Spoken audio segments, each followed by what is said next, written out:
오늘 요한계시록 6장을 보겠습니다.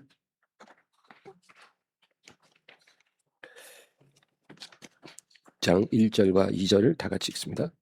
내가 봄에 어린 양이 7인 중에 하나를 떼시는데 그때 내가 들으니 내 생물 중에 하나가 우레소리처럼 말하되 오라 하기로, 이에 내가 보니 흰 말이 있는데 그 탄 자가 활을 가졌고 면류관을 받고 나아가서 이기고 또 이기려고 하더라. 아멘.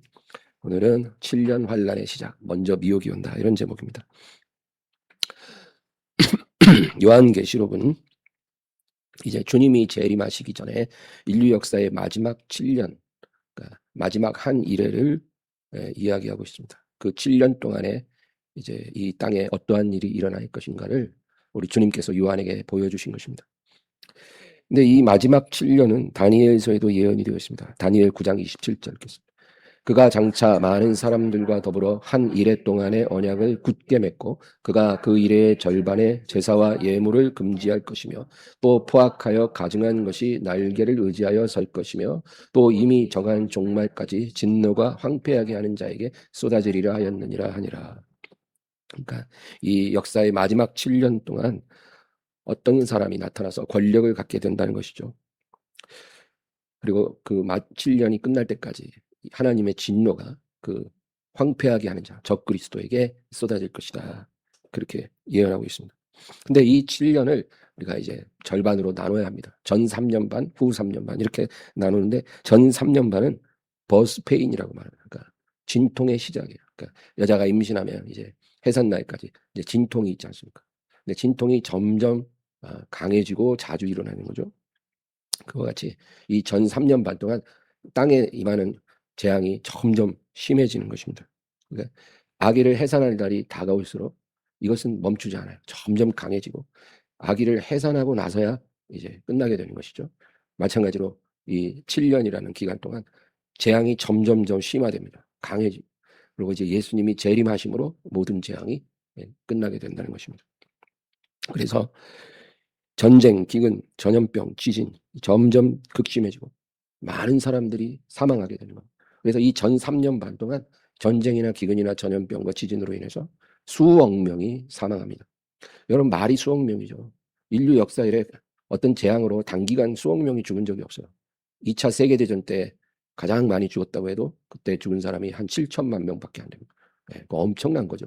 근데 이 3년 반 동안 수억 명이 사망한다는 건 정말 전무후무한 그러한 환란이 된다는 것이죠. 이때 적 그리스도가 나타납니다. 그는 평화주의자의 가면을 쓰고 나타나서 권력을 손에 넣을 것입니다. 그러니까 폭력으로 권력을 탈취하는 게 아니에요. 뭐 군인들이 쿠데타를 일으켜서 권력을 탈취하는 그런 게 아니라 평화주의자로 나타나서 사람들을 속여서 그들이 권력을 그에게 넘겨주게 그렇게 만든다는 것입니다. 근데 예수님은 그 전 3년 반에 대해서 이것은 재난의 시작이라, 그러나 아직 끝은 아니라, 이런 말씀하세요. 그러니까 전 3년 반에 수억 명이 사망하고 적그리스도가 나타나지만 그것은 재난의 시작일 뿐이지 이게 전부가 아니라 아직 끝이 않았다. 아직 후 3년 반이 남아있는 거죠. 그리고 이제 후 3년 반, 이 권력을 획득한 적그리스도가 이 가면을 벗어던지고 자기 발톱을 드러내는 시간입니다. 이때가 정말로 위험한 시간이에요. 그런데 이 후 3년 반이 이르기 전에 교회는 휴거될 것입니다. 그러나 휴거돼서 하늘로 올라간 성도들도 있고 휴거에 참여하지 못하고 남게 되는 성도들도 많습니다. 더 많을 거예요. 그들은 이제 주님이 그렇게 정신 차리고 깨어있으라, 기도하라 그랬지만 그렇게 하지 않았던 사람들. 먹고 살기 너무 바쁘니까, 세상 일에 너무 분주해서 자기 앞에 다가온 그 주님의 역사에 둔감해진 거죠. 그래서 남게 된 성도들도 많아요.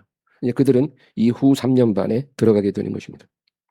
그래서 이후 3년 반을 우리가 대환란이라고 말합니다. Great Tribulation이라고 해요. 대환란. 그러니까 전 3년 반은 버스페인, 진통의 시작이고 후 3년 반은 대환란, Great Tribulation이다, 그렇게 얘기합니다. 그래서 이 7년 동안 주님이 재림하시는 그 마지막 순간까지 전에도 없었고 후에도 없을 환란이 될 것이다, 주님은 말씀하십니다. 그러니까 아담 이후로 이제 그 마지막 7년이 가장 극심한 환란이 임할 것이다. 그래서 그 날들을 감하지 않으면 구원받을 육체가 없으리라. 마태복음 24장 21, 22절. 이는 그때 큰 환란이 있겠음이라 창세로부터 지금까지 이런 환란이 없었고 후에도 없으리라. 그 날들을 감하지 아니하면 모든 육체가 구원을 얻지 못할 것이나 그러나 택하신 자들을 위하여 그 날들을 감하시리라. 그러니까 어떤 식으로 그 날들을 감하실지 우린 몰라요. 근데 성경은 분명히 7년 환란이 임할 거라 그랬고 후 3년 반은 대환란이 될 것이다. 그러니까 여기서 택하신 자들을 위해 그 날들을 감한다는 건 후 3년 반을 어떤 식으로든 감해 주신다는 건데 택하신 자들은 휴거된 교회 성도들이 아니고 이 땅에 남겨질 그 환란 성도들을 위해서 그렇게 하신다 이런 뜻입니다. 그래서 우리는 이 7년 동안 땅 위에 환란이 임할 때 그것이 투트랙 환란이라는 걸 이해해야 합니다. 그러니까 하나는 이제 적그리스도가 나타나서 하나님의 성도들을 엄청나게 박해합니다. 후 3년 반 때 그렇게 됩니다. 후 3년 반 때 어마어마한 성도들이 순교합니다. 그런 환란이 있고요. 또 하나는 이제 하늘로부터 이제 하나님의 진노가 부어지는 거예요. 그래서 이것은 적그리스도와 그의 나라, 회개하지 않는 죄인들에게 하나님의 진노가 쏟아부어지는 거예요. 그러니까 두 가지 환란이 임하는 거예요, 땅에. 특별히 후 3년 반에.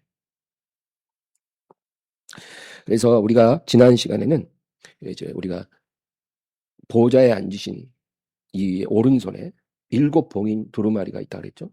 근데 그것을 받아서 열어볼 자가 없었어요. 그래서 요한이 큰 소리로 울었는데 이제 일찍 죽음을 당하신 어린 양께서 나오셔가지고 그것을 취하시고 그리고 이제 거기 7 봉인을 하나씩 이제 떼기 시작하는 겁니다. 그래서 보좌에 앉으신 하나님 아버지로부터 예수님이 그 두루마리를 취하셨잖아요. 그 두루마리는 온 땅에 대한 소유권, 통치권, 심판권을 의미합니다. 그러니까 예수님에게 그것이 이양된 거예요. 아버지로부터 아들에게 이제 그것이 이양됐고 예수님이 그것을 받아서 이제 봉인을 하나씩 떼기 시작하는 겁니다. 근데 우리가 오늘 이제 이 7 봉인을 떼는 6장을 공부하는데 이 7 봉인은 그것은 7년 동안 일어날 환란의 예고편이에요. 여러분 영화에 보면 먼저 예고편이 나오잖아요. 영화가 개봉되기 전에 예고편을 우리가 봅니다. 아, 대충 저런 영화구나. 그런데 이제 그 예고편은 예고편이죠. 본편은 아닌 거예요. 그러니까 이 두루마리에 7 봉인이 있잖아요. 그 7 봉인을 하나씩 뜰 때마다 이제 재앙이 나타나는데 그것은 이제 7년 동안 매해 일어날 일들을 예고하는 거예요. 이제 7년 동안 이런 일이 일어난다 그거예요.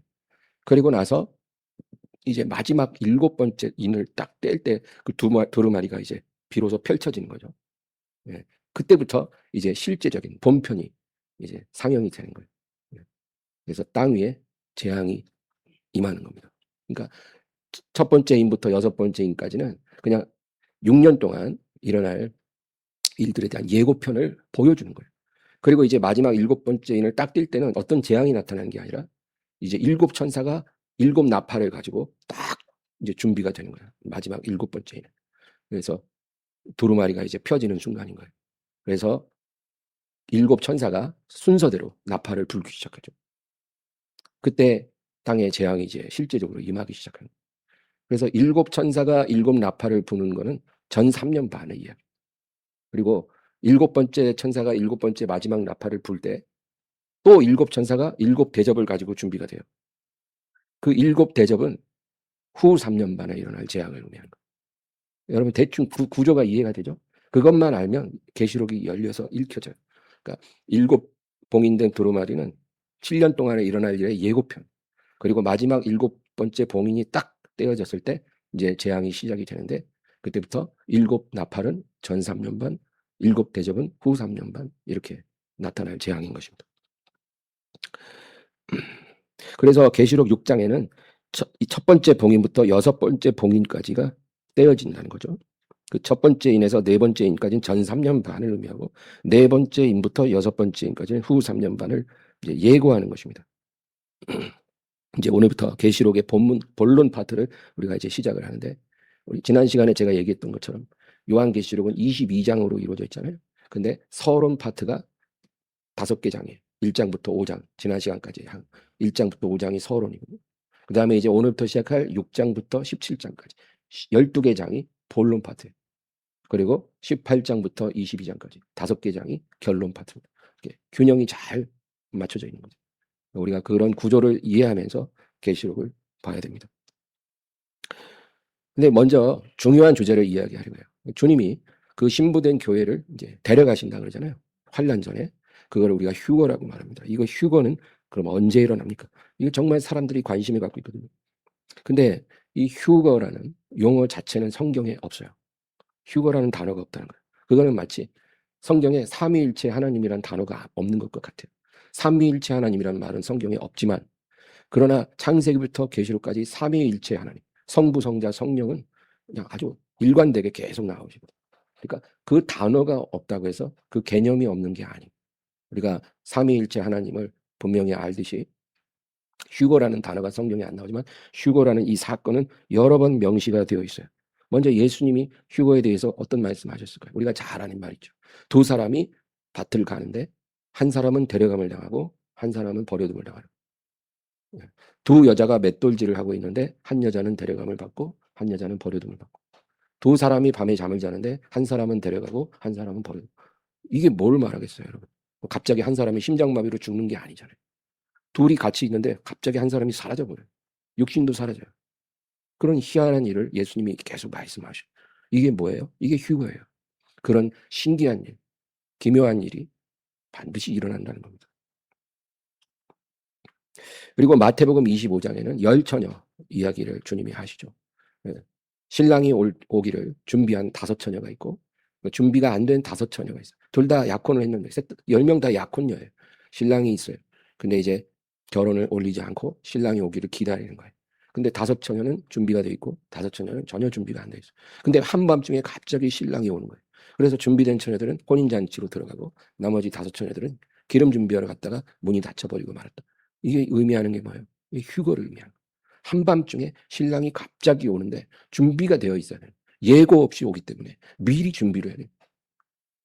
준비 안 되면은 혼인잔치에 들어갈 수 없다.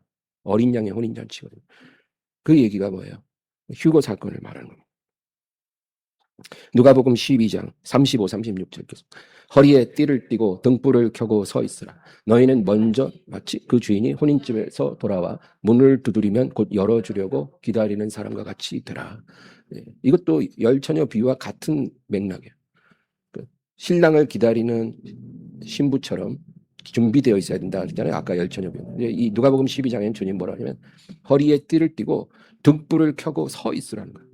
마치 한밤중에 갑자기 주인이 먼 길에서 돌아와 문을 두드리면 너희는 즉시로 그 문을 열어줄 수 있는 그런 하인처럼 되어 있어야 된다. 그런 의미예요. 그러니까 예고 없이 주인이 와서 문 두드릴 때 너희가 딱 등불 켜고 허리띠 메고 서 있어 준비되어 있어야 된다. 너희는 그런 상태에 있어야 한다는 거예요. 언제 내가 다시 올지 모르기 때문에. 마태복음 24장 27절. 번개가 동편에서 나서 서편까지 번쩍임같이 인자 이맘도 그러하리라. 그러니까 주님이 다시 오실 때, 휴거가 일어날 때는 번개 치듯이 그렇게 순식간에 그 사건이 일어나고 우리가 순식간에 변화돼서 끌어올려진다는 거예요. 끌어올려져. 고린도전서 15장 51, 52절. 보라, 내가 너희에게 비밀을 말하노니 우리가 다 잠잘 것이 아니요 마지막 나팔에 순식간에 호련히 다 변화되리니 나팔 소리가 나매 죽은 자들이 썩지 아니할 것으로 다시 살아나고 우리도 변화되리라. 이제 바울 사도는 비밀을 알고 있는 사람이잖아요. 셋째 하늘에 올라가서 사도 요한처럼 똑같은 경험을 하고 사람이 가히 이르지 못할 비밀을 알게 된 거예요. 그래서 이제 그것을 이제 공개하는 거예요. 내가 주님으로부터 직접 받은 비밀을 말한다. 우리는 다 잠잘 것이 아니고 마지막 나팔에 순식간에 호련히 다 변화되는. 그러니까 이 마지막 나팔을 우리가 잘 기억해야 돼요. 이 7 나팔 중에 마지막 나팔이 언제 부러지는지 우리가 계시록을 통해서 공부를 하게 될 텐데 우리가 휴거가 언제 날지를 성경이 암시해 주는 거라고 봐야 되거든요. 그래서 나팔 소리가 날 때, 마지막 나팔 소리가 날 때 먼저 죽은 자들, 주 안에서 죽은 자들이 부활하는 거예요. 부활의 몸을 입게 됩니다. 그러니까 지금 메모리얼 파크에 계신 우리 사랑하는 사람들, 그분들 아직 부활하지 못했거든요. 지금 낙원에서 쉬고 있지만 그날에는 마지막 나팔 소리가 날 때 이제 부활해서 부활의 몸을 입게 되는 거예요. 썩지 않은 몸. 다시 살아나고 우리도 변화돼요. 그때 살아있는 우리는 변화되는 거예요. 부활이 아니라 변화예요. 우리 몸이 갑자기 변화되고 공중으로 끌어올려지는 거예요. 그러니까 주 안에서 죽은 자들의 부활과 주 안에서 살아있는 자들이 변화되는 일이 동시에 일어나는 거예요. 근데 이 두 부활체와 변화체는 같은 몸이에요. 영생을 누리기에 최적화된 그런 영광스러운 몸이다. 우리가 그런 몸을 입게 된다는 거예요. 마지막 나팔이 울릴 때. 데살로니가전서 4장 16, 17절. 주께서 호령과 천사장의 소리와 하나님의 나팔 소리로 친히 하늘로부터 강림하시리니 그리스도 안에서 죽은 자들이 먼저 일어나고 그 후에 우리 살아남은 자들도 그들과 함께 구름 속으로 끌어올려 공중에서 주를 영접하게 하시리니 그리하여 우리가 항상 주와 함께 있으리라. 같은 말이죠.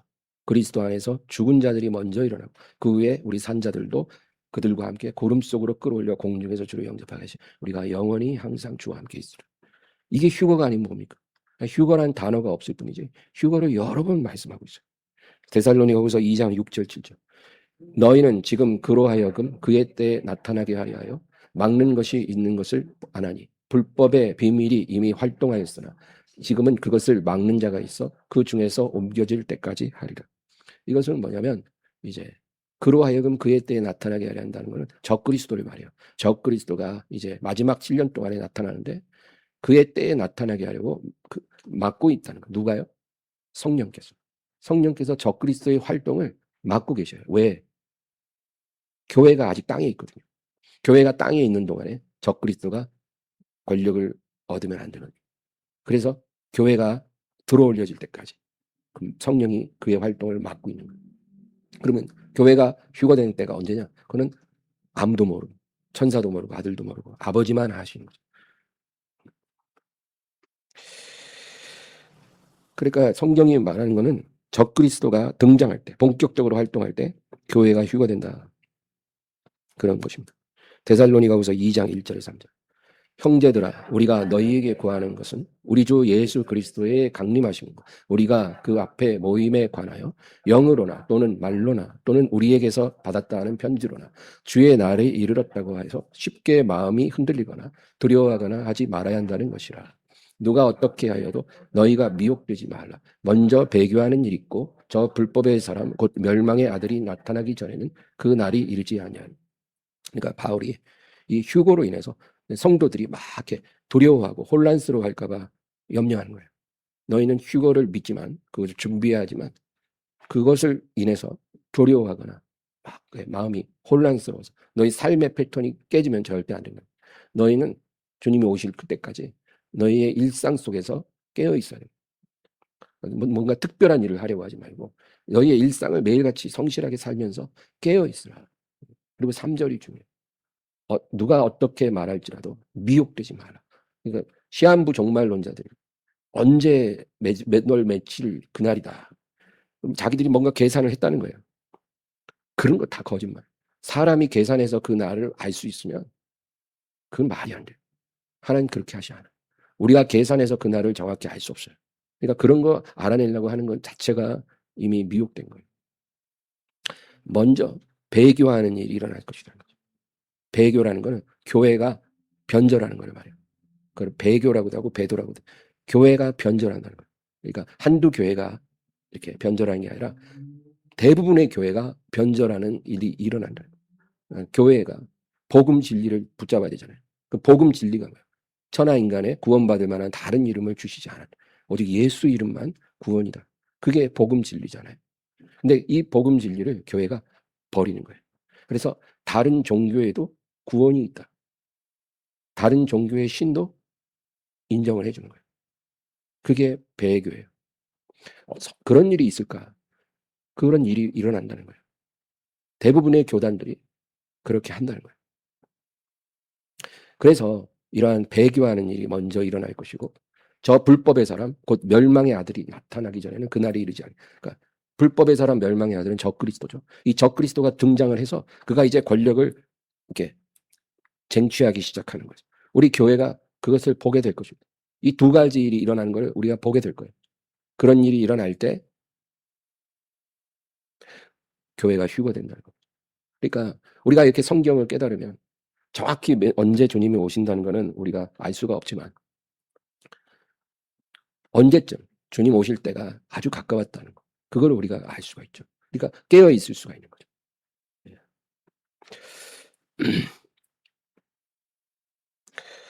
이 두 가지 사건이 일어난 후에 교회가 휴거된다고 성경은 말하고 있습니다. 마태복음 25장 13절. 그런즉 깨어 있으라. 너희는 그 날과 그 때를 알지 못하느니라. 그러나 우리는 계시록을 공부함으로 그 때가 얼마나 가까운지 알 수가 있을 것입니다. 데살로니가전서 5장 4절에서 6절. 형제들아 너희는 어둠에 있지 아니하며 그 날이 도둑같이 너희에게 임하지 못하리니 너희는 다 빛의 아들이요 낮의 아들이라. 우리가 밤이나 어둠에 속하지 아니하나니 그러므로 우리는 다른 이들과 같이 자지 말고 오직 깨어 정신을 차릴지라. 그러니까 마태복음 25장에 슬기로운 5처녀처럼 또 누가복음 12장에 밤늦게 주인이 올 때 등불 켜고 허리띠 띠고 서서 주인에게 문 열어주는 그 충성스러운 종처럼 우리가 준비되어 있어야 한다. 이거를 성경이 아주 강조하고 있는 거예요. 그러니까 세상과 격리돼서 뭐 흰옷 입고 주님만 기다려 이게 아니라 직장생활도 열심히 하고 학생 공부도 열심히 하고 자기 자리에서 열심히 하되 세상에 빠지지 말고 깨어 있으라. 하늘을 바라봐. 땅의 것을 보지 말고 위의 것을 찾으라. 계시록 10장, 11장, 16장을 우리가 이제 공부를 하게 될 때 이 휴거가 7년 환란 중에 어느 시점에 있을지 우리가 중요한 암시를 보게 될 것입니다. 그러니까 7년 환란이 시작되고 될 때쯤 휴거가 있을지 아니면 후 3년 반이 시작될 때 휴거가 있을지 아니면 7년 환란이 다 끝날 때쯤 휴거가 있을지 우리가 어느 정도는 우리가 알 수 있을 것입니다. 그러니까 성경은 그 정도는 우리에게 암시를 주고 있어요. 명시가 아니라 암시. 우리가 이런 부분을 캐치를 해야 돼요. 이제 계시록의 본론 파트를 시작합니다. 오늘 말씀 6장 1절과 2절 다시 봅니다. 내가 봄에 어린 양이 7 인중에 하나를 떼시는데 그때 내가 들으니 내 생물 중에 하나가 우레소리같이 말하되 오라 하기로 이에 내가 보니 흰 말이 있는데 그 탄 자가 활을 가졌고 면류관을 받고 나아가서 이기고 또 이기려고 하더라. 아까 말한 것대로 이 7 봉인 7년 환란을 말합니다. 주님이 재림하시기 직전에 마지막 7년, 인류 역사의 마지막 7년, 그것이 바로 이 7 봉인인 거예요. 봉인이 하나씩 떼어지면서 그때 일어날 일들을 우리에게 예고해 주는 거죠.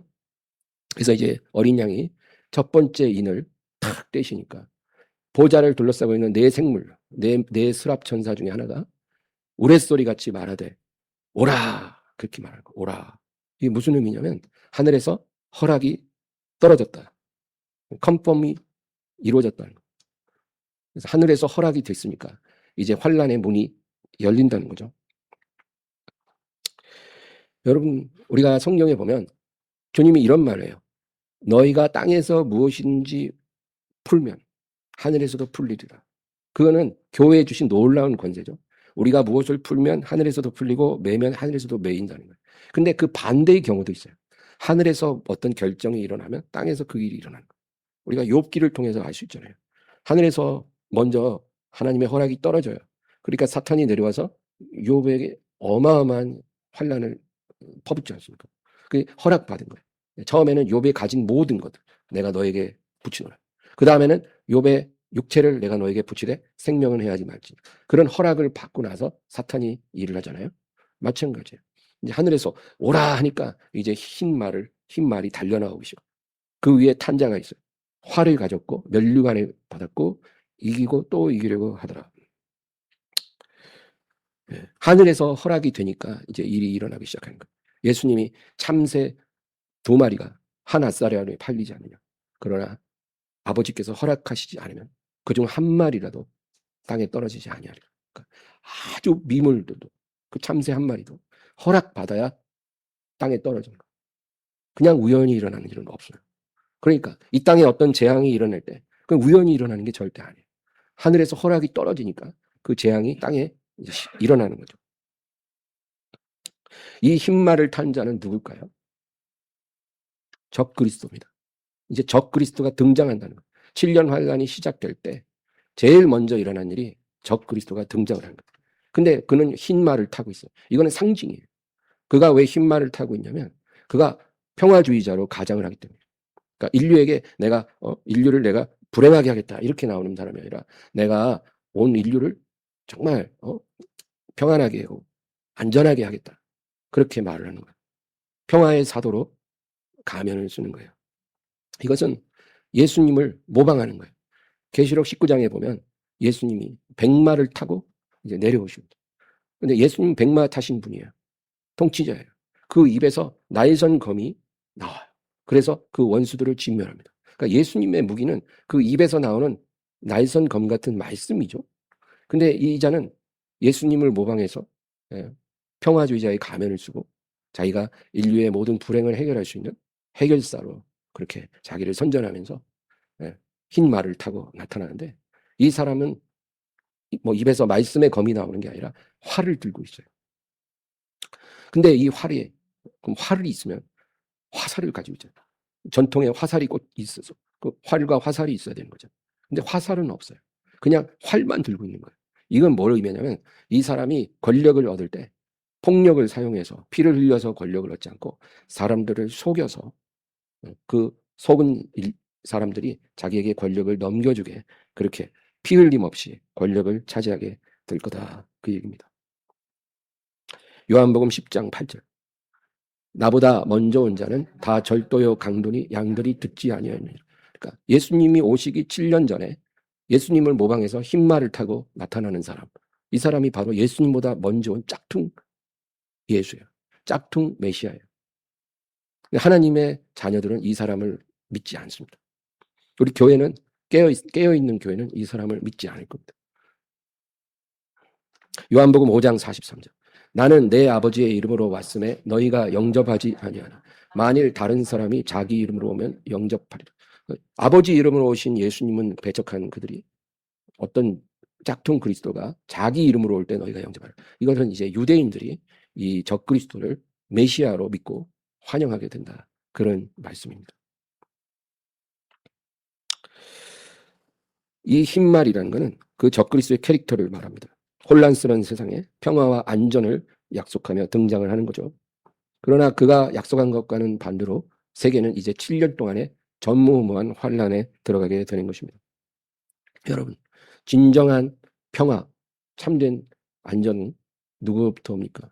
예수님만이 주시는 거예요. 예수님만이 그것을 인류에게 주실 수 있어요. 근데 이 적그리스도가 7년 먼저 와서 예수님을 자기가 모방하는 거예요. 가짜가 먼저 와서 사람들이 속이는 거예요. 내가 메시아다. 내가 그리스도라면서. 근데 대부분의 사람들은 이 미혹에 넘어간다는 겁니다. 마태복음 24, 25장은 아주 중요해요. 여러분 우리가 종말론을 공부할 때는 계시록이 당연히 제일 중요하고 그 다음에 마태복음 24장이 중요해요. 그 마태복음 24장의 내용이 마가복음 13장에도 나오고 누가복음 21장에도 나와요. 같은 내용이에요. 그리고 구약의 다니엘서가 굉장히 중요해요. 이 세 가지가 이 종말론의 아주 중요한 텍스트예요. 그리고 성경 도처에 말세에 관한 주님의 예언들이 많이 있죠.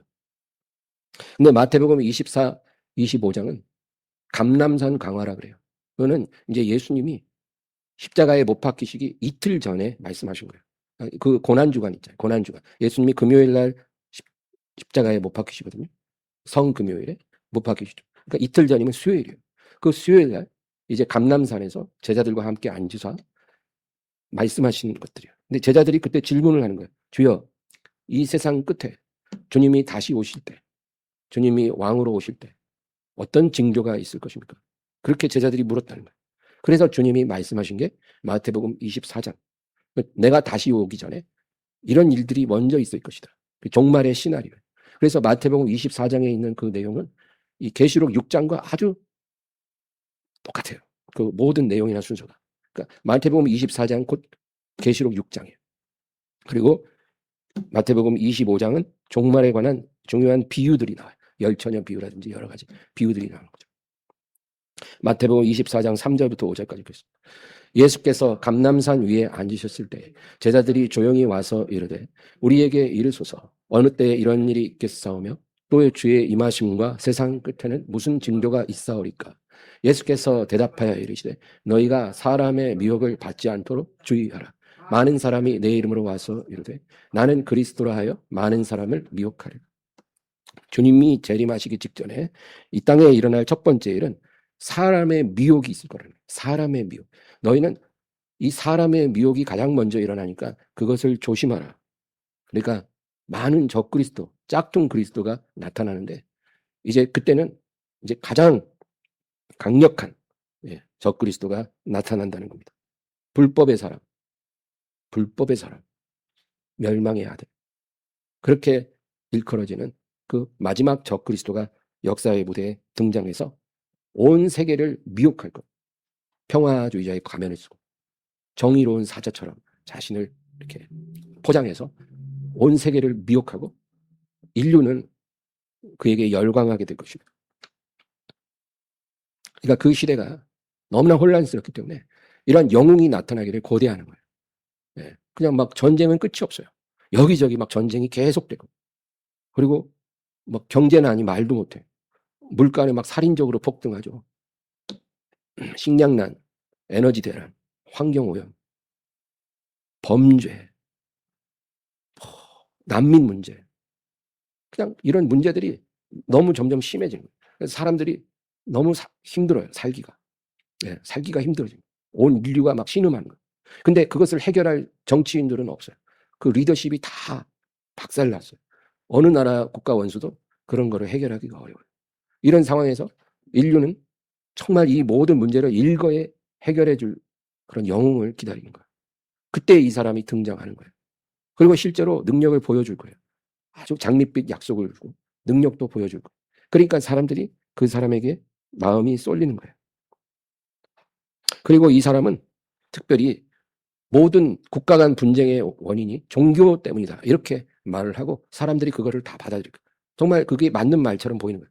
모든 전쟁과 분쟁이 종교적인 분쟁이라고 생각을 하는 거예요. 예.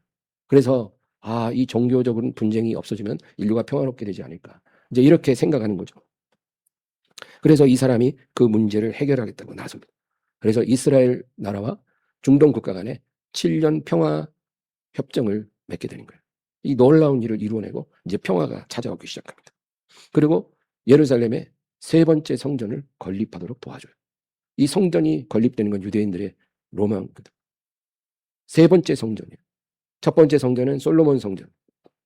솔로몬 성전은 기원전 586년에 바벨론에 완전히 파괴됐죠. 그 다음 두 번째 성전은 스룹바벨 성전. 바벨론에서 70년 포로 생활하고 귀환한 사람들이 아주 볼품없는 성전을 또 지어요. 스룹바벨의 지도하에. 그게 스룹바벨 성전이 제2성전, 두 번째 성전. 그 스룹바벨 성전을 헤롯이 예수님 당시에 국민들의 마음을 얻기 위해서 대대적으로 증축을 해요. 46년 이상을 증축을 해요. 그래서 화려하게 솔로몬 성전 못지않게 짓는데 그것이 AD 70년에 로마의 군대에 의해서 완전히 파괴돼요. 그리고 그 이후로 지금까지는 성전이 없어요. 근데 유대인들은 그 자리에 성전이 다시 세워지기를 원하거든요. 그 세 번째 성전을 이 사람이 건립하도록 도와주는 것입니다. 그러니까 유대인들은 이 사람이 메시아라고 믿는 거예요.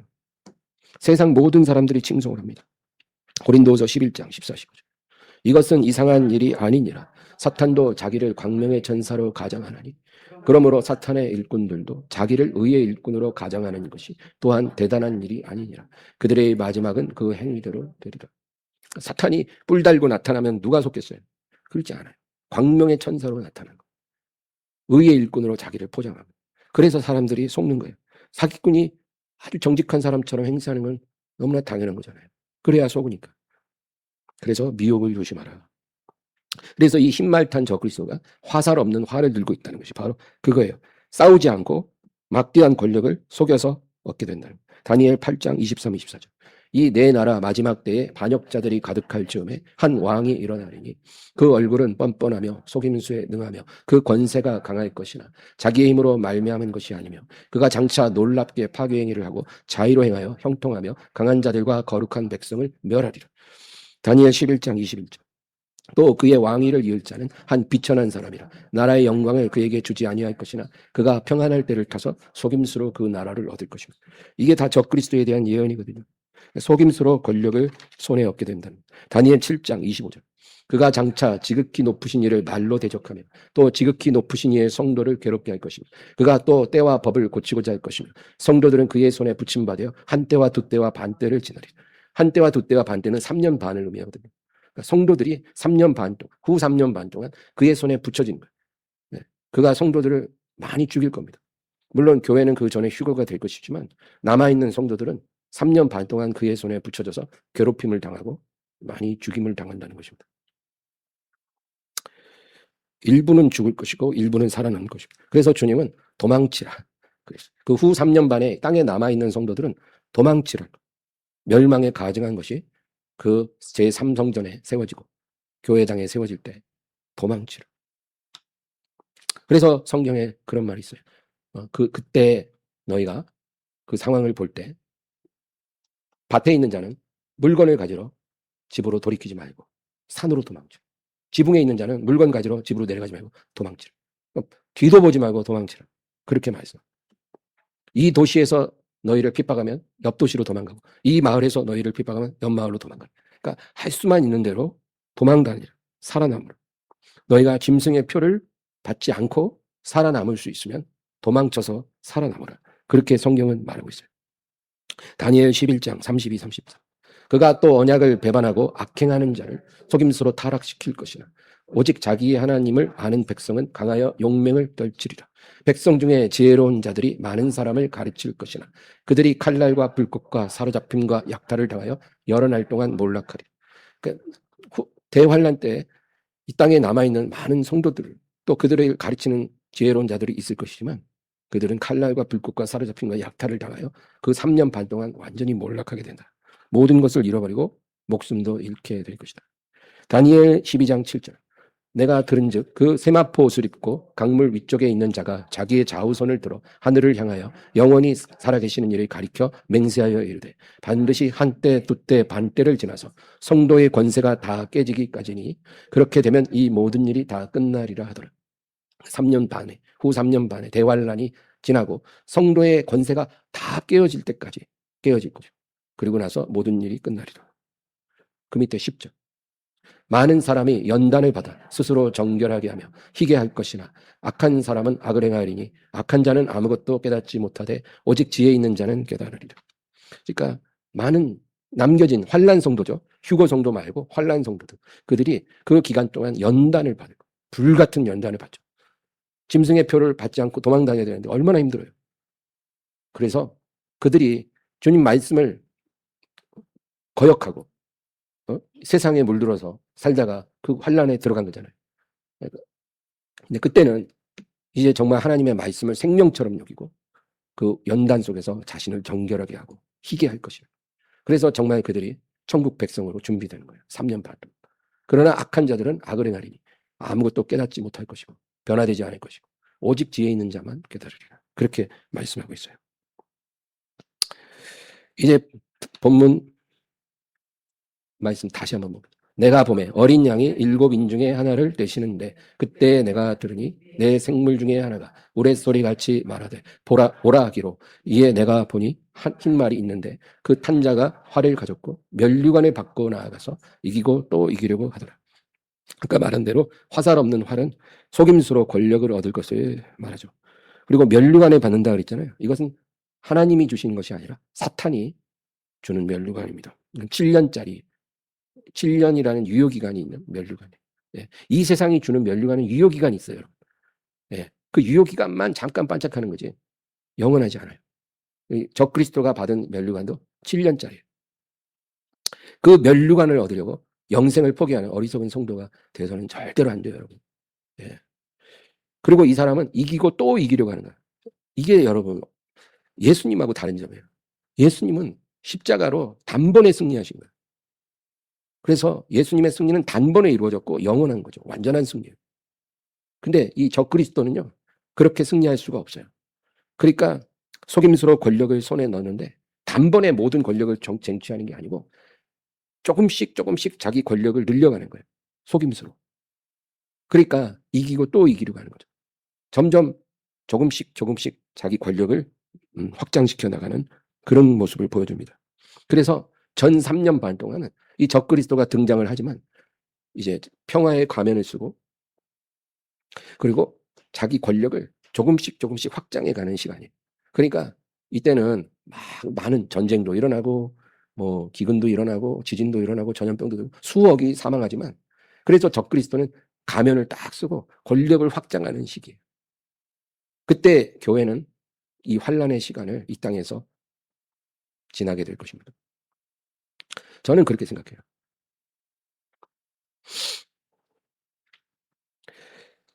그리고 이 전 3년 반 동안 적그리스도가 권력을 확장할 때 유대인들은 그가 메시아라고 믿을 것입니다. 왜냐하면 7년 평화 조약을 체결했죠. 제3성전도 지어줬죠. 그러니까 너무나 고마운 메시아인 거예요. 무슬림들도 그들이 기다리는 구원자 마흐디라고 믿을 것입니다. 여러분 무슬림들이 마흐디라고 해요. 우리 그 기독교인들이 메시아라고 하잖아요. 이 이슬람교도 마지막 때에 자기들을 구원하러 오실 구원자가 있어요. 마흐디라고 해요. 그 마흐디가 바로 이 사람이라 이렇게 믿는 거예요. 그러니까 모든 종교 로마 카톨릭은 오래전부터 이미 다른 종교에도 구원이 있다 그렇게 말하고 있어요. 그러니까 그건 기독교가 아니에요. 타락한 교회예요. 그 로마 카톨릭을 중심으로 해서 이제 모든 종교가 이제 적그리스도에게 지지를 보낼 거예요. 그리고 종교가 연합과 일치를 이룰 것입니다. 그게 배교예요. 그리고 기독교도 거기에 참여하게 될 거예요. 그리고 오직 참교회만 지상에 남아서 환란을 겪을 것입니다. 물론 대환란 전에 휴거가 되겠지만 남아있는 성도들은 이제 참된 믿음을 지키기 위해서는 정식적인 교회에 다니지 못하고 지하교회에서 335 모여서 비밀스럽게 기도하게 될 것입니다. 그런 시간이 온다는 거예요. 다니엘 7장에는 10뿔 달린 짐승이 나와요. 뿔이 10개가 있는 짐승이 나와요. 그거는 적그리스도가 다스릴 나라를 의미합니다. 근데 그 10뿔 달린 짐승이 계시록 13장에도 똑같이 나와요. 놀랍죠? 7머리 10뿔을 가진 짐승입니다. 계시록 13장 1절. 내가 보니 바다에서 한 짐승이 나오는데 뿔이 10이요 머리가 7이라. 그 뿔에는 10 왕관이 있고 그 머리들에는 신성 모독하는 이름들이 있더라. 적그리스도의 제국을 의미하는데 10개의 권력이 합쳐져서 적그리스도에게 권력을 주게 될 것입니다. 5절과 6절입니다. 또 짐승이 과장되고 신성 모독을 말하는 입을 받고 또 42달 동안 일할 권세를 받으니라. 짐승이 입을 벌려 하나님을 향하여 비방하되 그의 이름과 그의 장막 곧 하늘에 사는 자들을 비방하더라. 42달 일할 권세. 42달이 뭐예요? 3년 반이에요. 그러니까 한때, 두때, 반때, 42달, 1260일 이게 다 3년 반, 후 3년 반을 말해요. 이 42달 동안 적그리스도는 권세를 받는 거예요. 그리고 성도들을 다 깨뜨려 버릴 수 있는 그런 권한을 부여받는 거예요. 그때 이 짐승이 입을 벌려 하나님을 비방하고 그의 이름과 그의 장막 곧 하늘에 사는 자들을 비방하다. 그러니까 이때 이미 교회는 하늘에 있는 거예요. 휴거된 교회가 하늘에 있는 것을 짐승이 보고 그것을 막 비방한다는 거죠. 그때 우리는 이 땅에 있으면 안 되고 하늘에 있어야 돼요. 그 밑에 7절, 8절. 또 권세를 받아 성도들과 싸워 이기게 되고 각 족속과 백성과 방언과 나라를 다스리는 권세를 받으니 죽임을 당한 어린 양의 생명책에 창세 이후로 이름이 기록되지 못하고 이 땅에 사는 자들은 다 그 짐승에게 경배하리라. 그러니까 하늘에 있는 성도들, 휴거 성도들을 비방하고 그 다음에 권세를 가지고 땅에 있는 환난 성도들을 싸워서 이긴다는 거예요. 막 다 죽이는 거예요. 짐승의 표를 안 받으면 그냥 막 죽여요. 3년 반 동안 그냥 막 죽입니다. 그런 일이 일어나는 거예요. 목을 베는 거예요. 목을 베서. 그리고 이제 전 세계의 모든 권력을 가졌기 때문에 모든 사람들은 다 그 앞에 경배를 드립니다. 어린 양의 생명책에 농명되지 않은 사람들, 이 땅에 사는 자들은 다 그 짐승에게 경배합니다. 이런 일이 일어나는 거예요. 전 3년 반은 그런 일이 없어요. 평화의 가면을 쓰고 있기 때문에 사람들이 다 그를 좋아해요. 근데 후 3년 반, 이제 권력을 다 속임수로 얻었잖아요. 그리고 나서 가면을 벗고 이제 사람들을 죽여요. 그럴 때는 이제 싫어도 복종해야 돼요. 짐승의 표를 안 받으면 거래를 못 해요. 회사도 못 다녀요. 월급도 못 받아요. 마트에서 물건도 못 사요. 내가 가진 재산을 한 푼도 쓸 수 없어요. 그런 시대가 오고. 그러니까 다 당연히 표를 받고 그에게 경배를 드릴 수밖에 없어요. 그런 날이 오는 것입니다. 근데 성경은 짐승의 표를 받고 그 우상에게 경배하는 자들은 반드시 지옥에 간다고 그렇게 말하고 있어요. 그러니까 구원의 가능성이 끝난다는 거죠. 그러니까 차라리 순교를 해야지 표를 받으면 안 된다. 그러니까 이런 어려운 날이 휴거 이후에 일어난다는 거. 그 다음 9절 10절.